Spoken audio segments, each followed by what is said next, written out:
Hello everyone, welcome to my channel trending all. तो दोस्तों, सिंदूर की कीमत के आने वाले एपिसोड में बड़ा ही ट्विस्ट आने वाला है। दोस्तों, एक छोटा बच्चा मिलता है एक आदमी को रास्ते में, तो वो बच्चा लेकर घर आ जाता है और वो बच्चा देता है उस औरत को जो कभी माँ नहीं बन सकती। और फिर वो औरत उस बच्चे को पाल पोस कर बड़ा करती है और उसके परिवार वाले उस बच्चे का नाम अर्जुन रखते हैं और उनका परिवार काफी बड़ा होता है और उस परिवार की एक बेटी भी होती है, उसे एक लड़की होती है और उसका नाम अनु होता है। तो उनके घर वाले उन दोनों की शादी बचपन में ही तय कर लेते हैं और वो कहते हैं कि बड़े होकर इन दोनों की शादी एक दूसरे से कर देंगे। तो उन दोनों के घर वाले जाते हैं मंदिर में उन दोनों की कुंडली देखने के उनके गुण मिलते हैं या नहीं, ये देखने के लिए वो मंदिर में जाते हैं। तो वो पंडित जी से कहते हैं कि देखिए पंडित जी, इन दोनों के गुण मिल रहे हैं या नहीं। तो पंडित जी कहते हैं कि ये दोनों तो बने हैं एक दूसरे के लिए है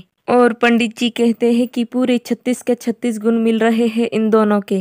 और पंडित जी कहते हैं कि पर इन दोनों के कुंडली में वनवास लिखा है शादी से पहले। और फिर पंडित जी कहते हैं कि भगवान राम और सीता के भी कुंडली में वनवास लिखा था शादी के बाद, पर इन दोनों के शादी के पहले वनवास लिखा है। और फिर अनु के परिवार वालों को घर जाना होता है, तो अनु की माँ अनु को बुलाने जाती है।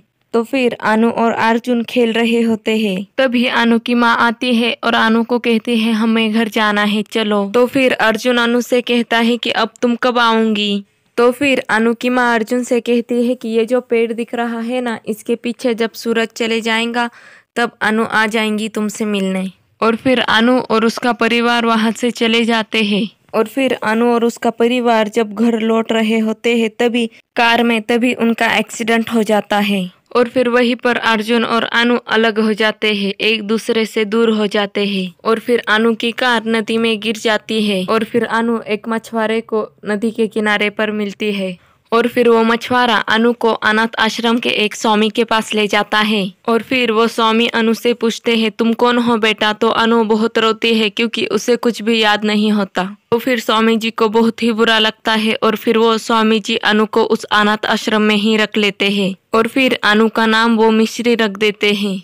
और फिर उसके बाद 15 साल बाद अनु और अर्जुन बड़े हो जाते हैं और अर्जुन निशानेबाजी का बड़ा खिलाड़ी होता है और अर्जुन एक बड़ा लॉयर भी होता है। और फिर मिश्री उसके फ्रेंड की मदद करने जाती है उसकी लव मैरिज करने के लिए। और फिर वो उसके फ्रेंड के पिता को बहुत ही कन्विंस करती है कि उसकी लव मैरिज करवा दीजिए। तो उसके पिता मान जाते हैं और मिश्री जब घर लौटती है तो उस दिन उसका बर्थडे होता है। और फिर मिश्री को मंदिर जाना होता है माता के दर्शन के लिए। और फिर अर्जुन के परिवार को भी मंदिर में जाना होता है क्योंकि इस बहाने से ही सही उन्हें अनु मिल जाएंगी इसलिए। और फिर अर्जुन और अर्जुन का परिवार मंदिर जाता है और फिर अर्जुन फिर से सूरज को पेड़ के पीछे छिप जाने का रास्ता देखता है और अनु के लौट आने का वो रास्ता देखता है। और फिर वहीं पर अर्जुन की दादी आती है और वो अर्जुन से कहती है कि आज भी तू अनु का रास्ता देख रहा है।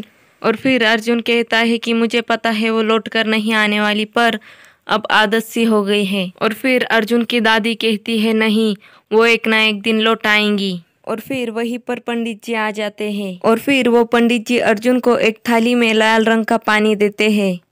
और फिर वो पंडित जी कहते हैं कि जब अनु आ जाएंगी तब इस पानी में अनु के पैर गिरेंगे, उससे हम जान जाएंगे कि अनु जिंदा है। और वो पंडित जी अर्जुन को कहते हैं इस थाली को वहां पर सीढ़ियों पर रख कर आओ। जब अर्जुन वो थाली रखने जाता है तभी मिश्री आती है मंदिर में दौड़ते दौड़ते। तो वहीं पर अर्जुन और मिश्री टकरा जाते हैं एक दूसरे से। अब क्या अर्जुन पहचान पाएगा अपनी अनु को या नहीं, ये देखने वाली बात होगी। और उस थाली में कैसे गिरेंगे मिश्री के पैर, ये देखने वाली बात होगी, जिससे अर्जुन जान जाएगा कि अनु जिंदा है। और ये सब कैसे होगा ये आपको आने वाले वक्त में ही पता चलेगा। अगर आपको ये वीडियो अच्छी लगी हो तो लाइक करिए, शेयर करिए, कमेंट करिए और मेरे चैनल को सब्सक्राइब कीजिए, जिससे आने वाली वीडियो की नोटिफिकेशन आपको मिल जाया करेंगी।